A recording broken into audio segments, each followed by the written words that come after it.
You're listening to the Jazz Fan Show here on 97.5, 1280 The Zone. And hey, I know it's not my story time, but one more quick story. One more quick story. So, in the middle of the Dominican Republic, laying on like one of those beds that's on the beach. You went on a cruise, man. We get it. It's rough. We get it. It was rough. Have my black Jazz hat with the Jazz note in white on it. Just sitting off to the side. Right. Finally hear somebody from behind be like, hey, Utah Jazz. He's like, I love Donovan Mitchell, love Karl Malone, love John Stockton. Turn around, and this is just a guy that grew up on the island. Yeah. Yeah, and somehow jumped in and loved basketball. I didn't get into a long conversation with him, but he did tell me John Stockton's his favorite of all time. Yeah. Because Karl Malone went somewhere else at the end. That's tough, man. Does that bug you? That he went somewhere else at the end? Well, yeah, and where he went. And where how, he went, you know, yeah. Where he went, yeah. Yeah. But he gave us an amazing career. It was kind of the first attempt at a super team, right? Yeah, I feel like it was. Yeah, like that team was stacked, and if they would have all stayed healthy and were all, I guess, in the primes or whatever their career, it would have been unstoppable. Gary Payton, Karl Malone, Shaq, and Kobe. Yeah, I think that's LA's formula for success, right? I guess that's how it goes. Yeah, that's true. If you can't build them, buy them. No, I actually, that's funny. I have I love Karl Malone. I think everything he did for the Jazz was awesome, but it does kind of bug me. Yeah, that's okay. That he went there, but I get it at the same time. I understand that you want to get that trophy, all that stuff. It just, I don't know. It's just a bad place. It did leave a bad taste in our mouth. But I agree. And I don't think that's a bad thing. As Jazz fans that, we feel bad that he left the last year of his career, but it doesn't take away, and you said it perfectly, doesn't take away from everything that he did while he was here and our love for, the mailman. Right. And he was the greatest Jazz player that's ever lived. His jerseys, in our studio here, highest above all. Hey, and he was an all-star. Was he? More than once. Couple of times, maybe? I wonder, and I hope that you've got to assume that like him, John Stockton, will definitely be back for the All-Star game when it's here in Salt Lake. I hope so. I could see him being here. John Stockton, who knows, man? I mean, I've seen John in the arena multiple times this year already. Oh, really? Yeah. Huh. I guess he has. They do that thing where they have him they feature him and everyone claps and stands and all that stuff. Yeah, so I would be more surprised to see Karl, but hopefully we get to see them both. Yeah, it'd be sweet, man. Okay, so we have a couple guys that made the team this year. One quick question. Do you normally watch the All-Star game?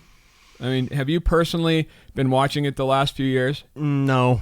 Okay. I mean, kind of, but honestly, it has kind of gone the way of all the All-Star games to me. It's kind of, there's no defense being played. The dunks are cool, the plays are cool, but if there's no Jazz players in it either, I have a hard time really engaging in it at all. What about the other skills contest or dunk contest? It comes down to Jazz players for me. Okay. I love the NBA. I love the game of basketball. I just, Apparently not that much. It's got to be, I'm just more personally invested than, I'm not a fair weather fan, Ryan. I know. I only root for my Jazz, so. Would we let a fair weather fan be on the Jazz Fan Show? I hope not. I do too. I do too. But I mean, I love basketball. I don't really follow any other sport. Yeah. I mean, I guess I watch a lot of college sports, but I don't have a team. I'm invested in the Jazz, and I still enjoy just the NBA. Yeah. I usually miss the Friday night game, it's the Rising Stars game now. Is that what it's called? Right. So I don't get that all the time, but they'll show the highlights plenty over the weekend. Yeah. So we'll get that. 3-point contest, dunk contest. I mean, where do you want to start? Do you want to start with, I know where we should start, right? First and foremost, we had one of the All-Stars decide, I don't know if he decided this, but got injured, right? So one of the All-Star, Dame Dolla. He did kind of decide. Yeah, he made the decision, I guess. He put it out there. He's like, they should have Devin Booker out there. He did suggest his replaplement. He definitely suggested a replacement, and it happened in both the All-Star game and the 3-point contest. Yeah. How do you? So yeah, he gets injured. Damian Lillard gets injured, and he has this. I guess it's like a post-game press conference or whatever, and he says, "I think they should pick up Devin Booker or something for the All-Star game," Totally just snubs CJ McCollum, by the way. His teammate. Yeah. His brother in Portland. He just doesn't even think about him. So Booker's in it now. So all of those Devin Booker fans can stop crying. Also, your team isn't good. I'm sorry. Do you have a problem with this? I mean, all of the Phoenix fans and all the Jazz fans go head to toe on Donovan Mitchell and Devin Booker all the time. Yeah. All the time. If you're ever on Twitter and don't see that, then something's wrong. Devin Booker, he puts up good stats on a bad team. He's that guy. It's like Karl Anthony Towns and, all those guys. They're not on very good teams, but they put up great numbers, so they think that they're all-stars. Well, and that's what I don't know for sure. I mean, would he be putting up these numbers if they're on a good team? The only thing that bothers me, I mean, their stats, they're on the team they're on, and they're going to try to get their own numbers, of course. Right. Are they doing that and sacrificing, some team wins? I don't know. Yeah. I don't know. I don't know either, but I do know that a lot of their pay structure is built around this stuff. Yeah. Which is not okay, I don't think. I don't think you should be able to do that, because then it comes down to your management, your team management, and the league in general. It doesn't even really come down to you. So I don't know. I don't think they have an argument. I think Devin Booker, like every other player that was in the All-Star game, is on either a better team or just has done better than Devin Booker. And the fact that he's there, it's fine or whatever, but I don't know. Yeah, and I don't want to talk to Phoenix Twitter for the next 3 weeks, but honestly, he's been surrounded by different guys each year as well. They've tried to put in other pieces. They had a top draft pick. They've tried to make it work, and it still hasn't. Whether that's him or the rest of the formula, who knows? But Devin Booker gets replaced, Dame Dollar, in the three-point contest and the All-Star game. So just really quickly to recap kind of what's going on in this All-Star game. Donovan and Rudy were both picked by Team Giannis. They have the draft now. They don't just do Western and Eastern Conference. They draft teams. So Giannis and LeBron both drafted. And Giannis picked both Rudy and Donovan. Donovan went second to last. Yes, he did. I want to ask you, though, before we move on, do you think that the being picked for the All-Star team for Rudy and Donovan, when that finally happened, that's kind of when the Jazz went on their losing streak. Do you think it had anything to do with it? Yeah, I mean, I heard that mentioned multiple times, and maybe, this is a goal that you've been working for your entire year, your entire career, and you finally reached that. Maybe you let off the gas for a little bit. I don't see either of those guys as hitting benchmarks in their careers and then backing off. And I'm not even saying on purpose. It's not like they were we're all-stars, we don't have to try anymore. I'm just wondering if it was just a subconscious thing where they're we've met our goal, we're going to this All-Star game, and they kind of just start looking ahead and don't kind of focus on the task at hand. Yeah, I think that's true even for some of the teams that don't have All-Stars. They see this break coming, Yeah. Like you, I mean, you love to take 3-hour breaks for lunch. So exactly. In the mornings, right, when you get here at 10 and you're 11, the clock rolls around, I get 3-hour break. Yeah. You get it. You kind of lose track of that hour of getting any work done. Exactly. That's perfect example. Right? If it can happen to me so easily every single day, you'd think it could happen to them once a year. Definitely happen to an NBA player. No, I don't necessarily know if that went into it. I just think there's kind of a coincidence there or a correlation there. Who knows? I'm glad that we have two Jazz players in it this year. I still reflect back on last year and have no idea what coaches were thinking in not putting Rudy in last year. Well, also this year when they made their picks, the coaches, the Jazz were number 2 in the West, and now we're number 4. We're number 4, right? Yeah. Right now, who knows? Who knows where we are? We bounce around like crazy we're number now. 4. But I think that honestly really helped. I think that was kind of what did it in terms of who was chosen or whatever. Because last year they weren't in that position, and Rudy had a mammoth season last year, but his team wasn't good. Kind of like we've been talking about with Devin Booker. His team was better than Devin Booker's team is this year, but he still, I don't know. There wasn't that offensive firepower that they needed, I don't even know when a good time to complain is, because I just like to complain sometimes. But we're talking about Rudy, right? And we're talking about national attention, talking about the All-Star game and getting voted in by coaches. I Did not get to watch the Miami game either. Still gone. Yeah. Right. It's a longer cruise. Yeah. Sometimes. That's how you do it. And saw like a ton of highlights on Twitter, right? From ESPN, from everywhere.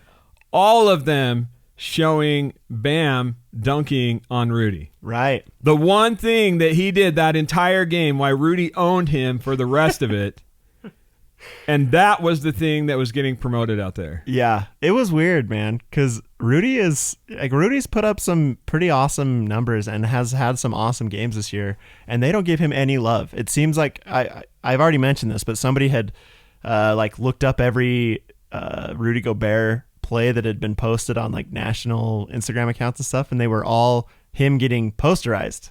And just like you're saying, like, he had an incredible game against Miami, did some amazing stuff, had some awesome dunks, some awesome swats, and they're still featuring Bam Adebayo, his one dunk. Yeah, I mean, and Bam's had a good year. Yeah. He's a first-time All-Star too. Yeah. But that's terrible. And we can talk about, poor us, right? Small market, whatever. We should. And sometimes it might not be true. Sometimes we just might have a complex. But seeing that was just proof that they're trying to push the buttons and get the clicks and get the people that are in the most popular cities and populated with the most people, right? to click and check that out, which is why they do it. Can I just say really quickly though that Miami maybe has in my opinion, the second most awesome jerseys in the league. Yeah, I love those Miami Vice jerseys are so freaking clean, man. I love them. Yeah. It's crazy. My boy asked for one for Christmas. Did you give him one? I got him a hoodie instead. Oh, that's good. Same colors, but I was going to say, were your hands trembling as you bought it? It would have been hard. It would have been hard. Like, he's all Jazz jerseys. Yeah. Yeah, I guess I can't say it. He might not be all Jazz jerseys forever. His birthday's coming up, so. Ooh. Might be able to mix in some others as long as he's 90% Jazz jerseys. Yeah, I guess. And a couple legends or some sweet unis. Who's number one? The Utah Jazz. Which one, I mean? I don't know. Dude. Okay, just Jazz and Jen. That's fine. Probably, I don't know. I'm loving these Purple Mountains, dude. Right. I'm loving it. And I loved the throwbacks last year. The old school purple and yellows. Those were sweet. Those were sweet. We can talk about this another time. Yeah, we have so many things to talk about. We've just been gone for so long. Hey. We got to keep talking about the All-Star game, man. Okay. So, I actually looked up all the former players who had won events in the All-Star game. So let's read off that long list. Do we have enough time? I don't think so. The scroll. Let me just unscroll this really quick. The skills challenge. Darren Williams won it in 2008. Do you remember that? I do. I remember hearing about it because I was on those 2-year vacations in St. Louis, Missouri. Yeah. I was out there just knocking on doors. We walk around, hang out. I remember hearing about it. And then in 2014, the illustrious Trey Burke pulled it off somehow. Was that the skills contest too? Yeah. Okay. Crazy, right? I kind of remember that one. One of the only things he did well here in Utah. So, as for the dunk competition, Jeremy Evans, you remember that? One of the best dunkers in Utah Jazz history. And then Spida, of course, Donovan Mitchell, 2018. Is that all? Is that the all. list? That's it. That's the list? No, there's a 3-point contest. Let's talk about that. Jeff Hornacek won it twice. Do you remember that? I remember Hornacek winning it. I didn't know he won it twice. He won it in 98 and 2000. Okay. They didn't have one in 1999 because there was a lockout. Shortened season. So, technically, he was back-to-back 3-point contest champion. And listen to some of the names of the people that he beat in these competitions. Reggie Miller, Allen Iverson, Ray Allen, Dirk Nowitzki. He beat them all. Back-to-back. Horny for three. Some of the greatest 3-point shooters in NBA history, and Jeff Hornacek beat him on that 3-point contest. So there is some Utah Jazz history in the All-Star game for sure. Interesting that they even had a 3-point contest since they hardly ever shot him back then. Exactly. That's why it was so incredible. Right now they should just have a mid-range contest. Yeah. They're going to do the logo contest from the middle. That's right. That's true. The full quarter. And there actually has been some arguments online on Twitter and stuff about which Jazz players should have been invited 2 All-Star game events, right? Not to pile on Devin Booker, but let's pile on Devin Booker. Okay. I believe we have 4 Jazzmen who are shooting a better 3-point percentage this year than Icy Book. Yeah. It's crazy that we didn't get anybody invited to these events. I remember even Zach Lowe had Joe Ingles on his podcast. We talked about it on here a lot. And Zach Lowe was like begging Joe Ingles, like, dude, please be in the skills challenge. Like, we got to see it. We want to see it. And he was basically like, nah, I want the break. Like, yeah, that's how it goes. He's like, I don't know how you would even do it. Would your agent call? Would they call our agent? Like, well, how does that even work? And that's interesting. Like, people have really been pushing for Joe Ingles to be in that. And not even that, even the 3-point contest too. You know, like those are his 2 areas of expertise, and he was just, you know, ignored. Yeah, I would like to see the formula for how they choose. Like, it doesn't sound like any of our guys have been asked and that they've denied it, though, right? Like, said denied the invitation to participate. I'm not sure if Joe Ingles has been asked or not. He said that he hadn't, or something, like, you know, that his agent hadn't said anything about it or whatever. But either way, it's a shame that we haven't gotten anybody else. It's a travesty. We're also the best 3-point shooting percentage team in the NBA. The entire exactly. NBA. Even like George Niang shooting 41.6% from the 3. He's 14th in 3-point percentage in the entire league. Hashtag more minivan. Royce O'Neal is ranked 23rd in the whole league in 3-point percentage. Bojan, number 9. It's crazy. Bojan's shooting 42.5% from the 3-point line, and he's scoring 21 points a game. It's not like he's coming in and shooting 3 threes, then hitting the bench again, you know? Like, he's a great player. He's a starter for our team, and they just overlooked him completely. He's putting up a ton of shots. It's like, because we got Gobert and Mitchell in the All-Star game, they're like, oh, we can't give the Jazz too much love. You know? Suckers. It's freaking terrible. We should probably talk about the new All-Star game format, right? Yeah. I think a lot of us understand it's going to be different. I don't know if all of us understand how. Yeah. So we talked about this a little bit, but I just wanted to go over it again. This is from USA Today. This is how they described it. The new NBA All-Star Game, how the new NBA All-Star Game works. At the end of the first quarter, the leading team will win $100,000 for a chosen charity. The game score will then be reset for the second quarter, though each team's running total score will come into play later on. Just like in the first quarter, whichever team wins the second quarter will win $100,000 for charity. The same process will occur in the third quarter. So through the first 3 quarters, they're basically playing quarter-long games, and whoever wins those quarters gets $100,000 for charity, the charity of their choice. In the fourth quarter, each team's running total score will return, and a game-winning target score will be calculated by adding 24 points in tribute to Kobe Bryant to the leading team's score. If Team LeBron is leading Team Giannis by a score of 130 to 125 after 3 quarters, the winning team would be the first team to reach 154 points. Whichever team wins the game will win an additional $200,000 for its chosen charity. So, I was just reading about this. The entire fourth quarter of the All-Star Game this year, there will be no commercial breaks. The whole thing will be televised. That's awesome. That'll be nice. It also brings defense into the mix. You know, like if you hit that fourth quarter and you're down by quite a bit and the other team just needs to score 24 points, you throw Rudy Gobert in there and just let him swat some dunks for an entire quarter, right? I think they are going to be, they're trying to solve some problems. That's what I like about this. I don't know if I'm going to enjoy the format, but I'm open to it.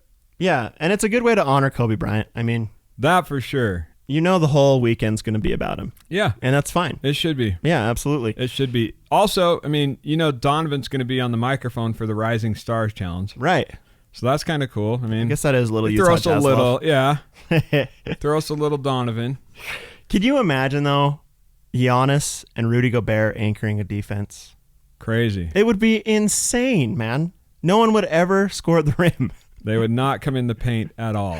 I'm excited to see it. I'm excited to see how well it works because really going into the fourth quarter, that should be their lineup. You know, it should be those two guys just sitting by the rim waiting for LeBron and Anthony Davis dunks. But yeah, so I mean, is Rudy going to play 100% defense the whole game? I mean, I don't know. Is he going to give it 100%? I don't know. I think it just depends. Or is it the unwritten rule of, hey, you know, we need to show off our offense here? I think that they changed it. I think that with the fourth quarter being what it is, it's going to be really heavily dependent on defense, and that's going to be really nice for him. You know? I just think will be. Giannis and Rudy I think they could shut out another team for a really, really long time. So it'll be interesting to see how it goes. We could just have like a 3-hour fourth quarter. I'm excited. I'm excited to watch it because both of our Jazz guys are there. Also, because I watch it every year because I'm not a fair weather fan. Right. But yeah. So let's take another break, okay? Let's take another break. But when we come back, I want to go through some All-Star Game picks and maybe make some bets with you on who's going to win each contest and the All-Star Game and all that stuff. So I love wagers. Stick around for our incredible analysis. You're listening to 97.5, 1280 The Zone.